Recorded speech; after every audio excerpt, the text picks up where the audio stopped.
Ocurrió mientras en Quito se celebraban las fiestas de los 200 años de independencia ecuatoriana. El presidente recibía a mandatarios extranjeros y se organizaban desfiles con carrozas conmemorativas. Quizá ocurrió así para comprobar la distancia existente entre los discursos y algunas de las realidades del país. Esa misma mañana del día 10 de agosto del 2009, una familia de colonos era lanceada en un camino vecinal que se estaba abriendo cerca de un pozo petrolero, Hormiguero Sur. La señora Sandra Zavala y su hijo Carlos Duche resultaron muertos. Otra hija, Damaris Tatiana, resultó herida en la columna y fallecería poco después en un hospital de Coca. La niña Damaris cargaba a un hermanito suyo, Elkin, que fue robado por los atacantes. Otros dos hijos que caminaban por delante vieron todo el ataque y se salvaron.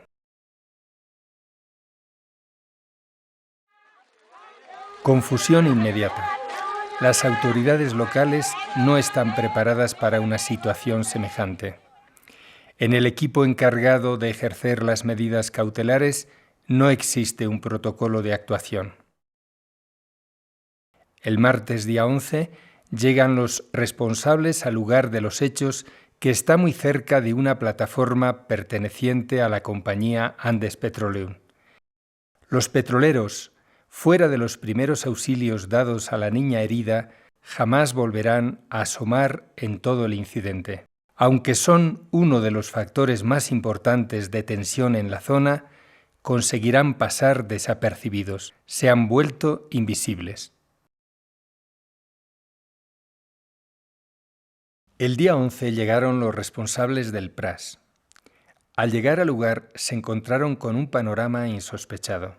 Los colonos acusaban del ataque a los guaraní cercanos, con quienes tenían pleitos por tierras del lugar.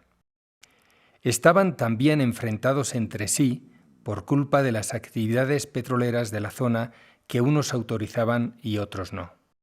Por otro lado, esos funcionarios sin experiencia estaban pasmados con el ataque tan lejano a las casas taromenani conocidas.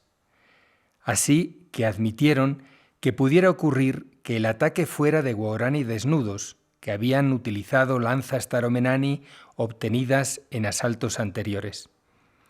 Eso indujo a acrecentar la incertidumbre y la confusión. En realidad, bastaba interrogar a los niños testigos del ataque y observar con cuidado las lanzas halladas para que no hubiera duda alguna sobre los autores. A los funcionarios les llevó días el saberlo y hacerlo público con seguridad. Pero aún cometieron dos errores mucho más increíbles. En ningún momento se preocuparon del padre y esposo que había sufrido tal desgracia, sin tener ninguna culpa en ello. Ni siquiera se ofrecieron a correr con los gastos derivados del ataque, los féretros, el velorio, las autopsias. Aún mucho peor que eso fue prohibir de la manera más injustificada la búsqueda del niño raptado, pese a que los guaraní presentes les aseguraban que muy probablemente habría podido ser arrojado vivo o muerto en el camino. Después de un día de enorme tensión entre los colonos, guaraní y autoridades, al día siguiente, el día 12, desafiando la orden oficial, la gente del lugar entró al monte en busca del niño raptado. Por supuesto, no hubo ningún procedimiento sanitario ni orden alguno en la búsqueda, que se desarrolló en enorme confusión. Por suerte, fue encontrado muy cerca del lugar del rapto. Los asaltantes lo habían protegido con todo cuidado y el bebé se encontraba en buenas condiciones físicas, fuera de la normal deshidratación. De manera que en Coca coincidieron el entierro de los lanceados con la recuperación de Elkin. Entretanto, los funcionarios seguían con su deriva de dudas, cambiando a cada rato las supuestas hipótesis que explicarían la causa del asalto y manejando la tensa situación sin ningún tipo de acierto. El Ministerio el día 19 de agosto ha emitido un comunicado rectificando parte de sus declaraciones anteriores.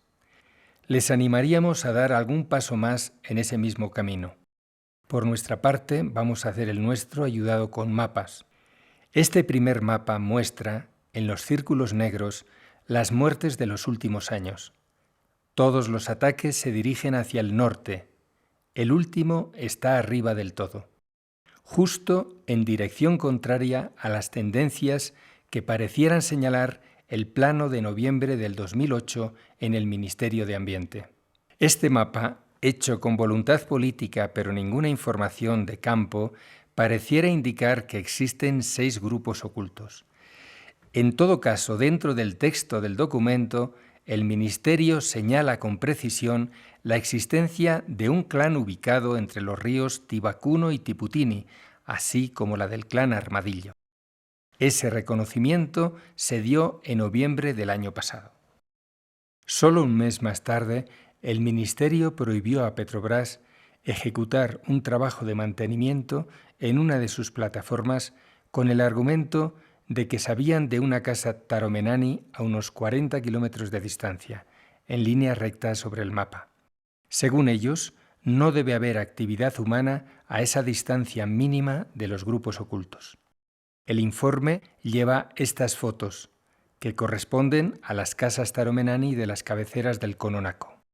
En el mapa se observa la distancia y la situación entre ambos lugares. Sigamos su disposición y tracemos el famoso círculo de 40 kilómetros de radio alrededor de esos lugares donde tenían la constancia de que había grupos ocultos. Si aplicáramos la misma orden dada a Petrobras, ¿cuántos campos petroleros debieron salir de inmediato? ¿Cuántos colonos y grupos guaraní? ¿Qué sentido tiene prohibir a Petrobras su actuación con la razón de un clan situado a 40 kilómetros cuando ellos sabían de clanes mucho más cercanos a campos petroleros de Petrooriental, Repsol y Andes Petroleum? Hay más incongruencias graves en su actuación. En diciembre del 2008, primero prohibieron, pero luego se dio una exploración en los campos marginales de la zona de Armadillo, operados por Petrooriental. ¿A qué distancia se encontraban de los grupos que ellos conocían?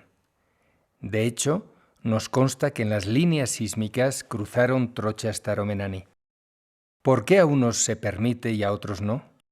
Más aún cuando ellos reconocen que sabían la presencia de un grupo cercano. Pongamos sobre el mapa la supuesta razón oficial dada a Petrobras. No se pueden realizar operaciones al menos a 40 kilómetros alrededor de un grupo oculto. Fíjense lo que ocurriría con tan solo tener 2 grupos. Y el Ministerio parecería pensar en 6 de ellos. ¿Hasta dónde piensan desalojar el terreno? Volvamos de nuevo al área del último ataque y veamos su situación real. Un mundo de fincas colonas, grupos guaraní y bloques petroleros alrededor. Repetimos lo que parece una hipótesis plausible. Existe al menos un grupo oculto, quizá 2, que no solamente se obstinan en mantenerse en el mismo límite del territorio colonizado, sino que pareciera que quieren reconquistarlo. Se trata de una zona donde el Estado tiene muchos problemas aún sin resolver en la posesión de la tierra, entre colonos y guaraní, entre guaraní y grupos ocultos. Y todos ellos, a su vez, con las petroleras, más las gentes ilegales que andan por ahí. Emplazamos al gobierno a que dé una solución a este problema. ¿Van a sacar a las petroleras o no lo harán? ¿Reubicarán a todos los colonos a 50 kilómetros de los grupos conocidos o no? Y si, como creemos más probable, no lo hacen, ¿cuál es la alternativa que proponen? ¿Cómo piensan conseguir la coexistencia entre petroleros, colonos, guaraní y pueblos ocultos sin intentar ninguna aproximación con estos últimos?